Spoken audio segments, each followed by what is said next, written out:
Hello, so in this video we're looking at a trigonometric identity proof. So this is a pretty common type of question. What they normally do is give you something pretty complicated here on the left, and you have to prove that it's equivalent to this thing on the right. And we can see here we've got the three lines instead of a normal equal sign, and that's for identities. Like this means the same thing as this over here. So basically what we're going to have to do is take this side and manipulate it in some way until it looks like this. But before we start, it is sometimes worth just thinking about what this is, what this means. So I might rewrite this as 2 over sine x. So that is what I'm aiming for in the end. So the thing to spot here is because we have two fractions, we want to combine these fractions into one. And the way that we can do that is by finding a common denominator for them both.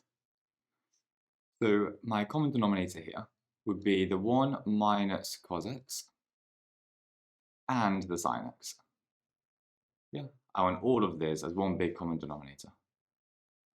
And that means that on top, if I want this in the bottom, I have to multiply this sine x by this sine x. So I get sine x squared, or sine squared x. And I'm going to have to multiply this one by the 1 minus cos x. So I end up with 1 minus cos x squared as well. Then all I've got to do is expand and simplify this, and hopefully I'll end up getting this at some point. So on the top we have sine squared of x, and then expanding this we have plus 1. I'm going to get minus cos x and another minus cos x, so I'm going to put 2 minus 2 cosine x, and then cosine times cosine, that would be cosine squared x. And that's it there. And then on the bottom, we've just got just the same thing as we had a minute ago. We've still got 1 minus cos x in brackets, and then the sine x. Alright, so looking at this, it doesn't look like there's much that we can simplify there. But something important to spot is that we have a sine squared x plus cos squared x. And remember that there's an identity that sine squared x plus cos squared x equals 1. So we can replace these with a 1. And that means on top, we'll just have 1 plus this 1 minus these 2 cos x's. Yeah. So we've just simplified that top bit quite a lot by getting rid of the sine squared and cos squared. Now, because I have these two integers, I can simplify those down. So I've actually got on the top 2 minus 2 cos x all over 1 minus cos x and sine x. So we're getting simpler, but it's still not looking great. And at this stage, you have to spot that on the top we could factorize out the common factor of 2.